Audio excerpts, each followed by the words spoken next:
morning and a very warm welcome. You're watching the Breakfast Rundown on TV1. I'm Therunee Karunaratne. As always, we're coming to you live from our Newsfirst studios here in Colombo.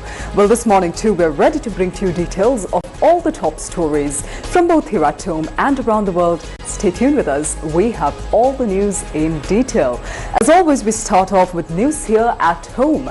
6 suspects have been arrested in Kirinda in connection with the possession of more than 300 kilograms of crystal methamphetamine or ice. Police media spokesperson ASP Frederick Wootler said that the raid was conducted by officers from the Western Province North Crimes Division with the assistance of officers from the Tissa and Kirinda police stations. Several vehicles used by the suspects were also taken into police custody.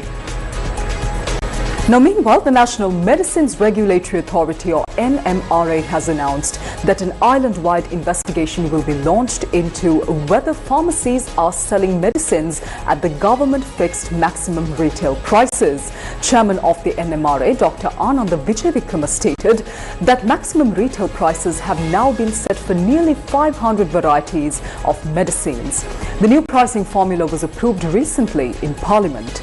According to Dr. Vijayavikrama, the new formula has led to significant price reductions in certain medicines, and the ongoing investigations aim to determine whether the public is truly benefiting from these reductions. He further noted that legal action will be taken against pharmacies found selling medicines above the approved maximum retail prices. Thailand's Minister of Environment and Natural Resources is scheduled to arrive in Sri Lanka on the 28th of this month.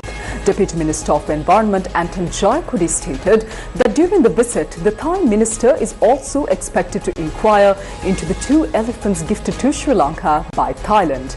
Currently, the 2 elephants are being cared for under the custodianship of the Temple of the Sacred Tooth Relic in Kandy and the Kalaniya Raja Mahavihara. Deputy Minister Jayakudi further noted that a detailed report on the elephants' health and nutrition is being prepared by veterinary officers at present. Meanwhile, today marks the 4th day of the debate on the 2026 budget speech. The debate on the second reading of the budget is scheduled to continue for 6 days until the 14th of this month. The vote on the second reading of the 2026 budget is scheduled to take place at 6 p.m. on the 14th of November. The committee stage debate of the budget will be held from the 15th of November until the 5th of December, spanning over 17 days. Meanwhile, the final vote of the third reading of the budget is scheduled for 6 p.m. on the 5th of December. The 2026 budget speech was presented to Parliament last Friday by President Anurakkumara Dissanayake in his capacity as the Minister of Finance. This marks the second budget of the new government and the 80th budget of independent Sri Lanka. Yesterday, at the prestigious Presidential Media Awards 2025, Newsfirst, Sirasa TV and Shakti TV and FM were honoured with multiple accolades for excellence in journalism as well as broadcasting. The ceremony was held at the iconic Nellum Pokuna Theatre in Colombo under the patronage of Prime Minister Dr. Harini Amarasuriya.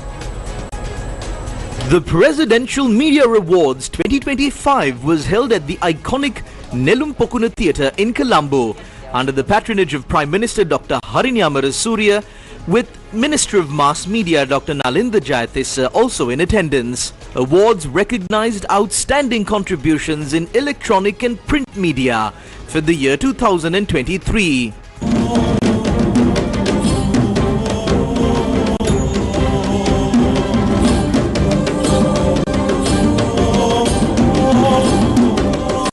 Lakmal Kirindigala of Newsfirst received the award for the Best Investigative Program of the Year for his investigative expose on the human immunoglobulin fake medicine procurement scandal.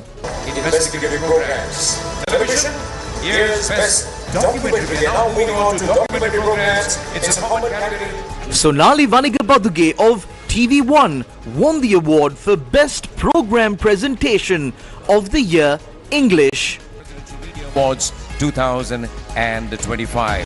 We're still in the topic of television, and we're now getting ready for the year's Best Program Present. S. Niloshan of Newsfirst won the award for Best News Reporting of the Year, Tamil Language. 2025. It's radio, and the next category in radio is Sivaji Ganeshan Premkant of Shakti FM received the Special Jury Award for Best Radio Program of the Year, Tamil Language. The Best Investigative Radio News Program of the Year award was presented to Doraisamy Lechumanan of Newsfirst. Jeffrey Jebadarshan and G. Dhanushya of Newsfirst won the awards for Best News Reading in Tamil. Best News Reading Tamil joint winners G. Dhanushya and S. Jeffrey Jebadarshan. Rajendran Kogulnath of Newsfirst and Pulendran Sulakshan of Dan TV received special jury awards for Best Program Presentation of the Year, Tamil Language. Best Investigative Program. It's a common Newsfirst congratulates all the winners at the Presidential Media Awards 2025. With that, let's move on to your weather forecast for today. The Met Department says that showers or thunder showers will occur at most parts of the island after 1 p.m. Fairly heavy falls above 75 millimeters are likely at some places in the central, Sabaragamuwa, southern and Uva provinces and in the Ampara district. Showers may occur in the northern province and in the Trincomalee district during the morning hours as well. Misty conditions can be expected at some places in the western, Sabaragamuwa, central, southern and Uva provinces and in the Ampara district during the early hours of the morning.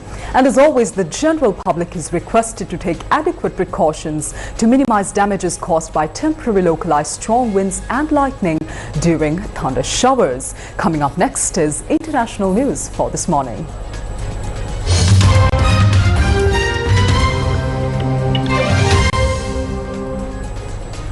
Protesters have broken through security lines and entered the venue of the COP30 UN climate talks in Belém, Brazil. UN security staff was seen running behind a line of Brazilian soldiers, shouting at delegates to immediately leave the venue. Videos posted online showed people storming the COP30 entrance with placards. The Brazilian government says that the protesters appeared to be from indigenous and political groups. Protesters crossed the first security barriers of the venue and were then prevented from getting further in. The talks are hosting delegates from almost 200 countries, including senior politicians from across the world. The talks are being held in Belém on the edge of the Amazon rainforest, which is home to dozens of indigenous groups. Many are vocal critics of the environmental damage caused by climate change and deforestation.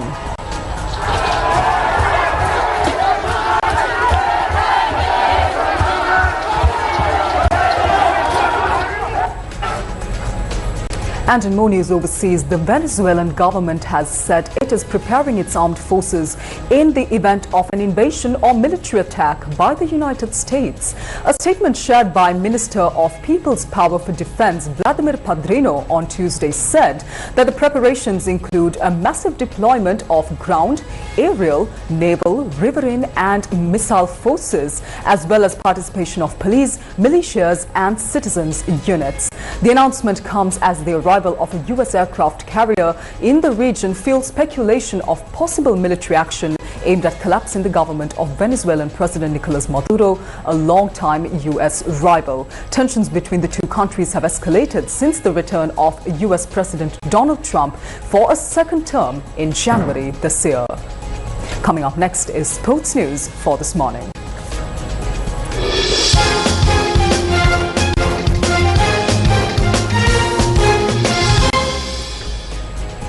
And in sports, it's cricket. Pakistan defeated Sri Lanka by 6 runs in the first one-day international played in Rawalpindi. Winning the toss, Sri Lanka opted to bowl first. Pakistan's top order stumbled early, losing 4 wickets for 95 runs. However, the innings was revived by a solid 5th wicket partnership between Salman Agha and Hussain Talat, who added 138 runs. Talat scored 62 runs, while Salman Agha remained unbeaten with 105 runs, his second ODI century. Wanindu Hasaranga was the pick of the Sri Lankan bowlers, claiming 3 wickets. Pakistan concluded their innings at 299 for the loss of 5 wickets at the end of 50 overs.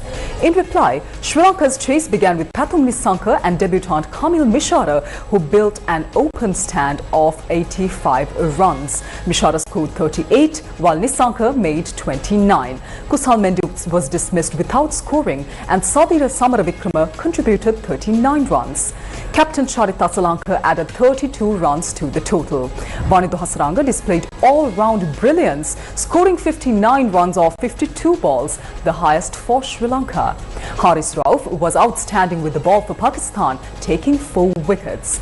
Chasing a target of 300, Sri Lanka managed to reach 293 for 9 wickets at the end of their 50 overs, falling just 6 runs short of victory. Well, that's a wrap of this morning's edition of the Breakfast Rundown on TV1. I'm Therunee Karunaratne. Thank you for joining us this morning. Do join us tomorrow as well, same time, same place, for more of the very latest from here at home and around the world. Take care. Have a wonderful day ahead.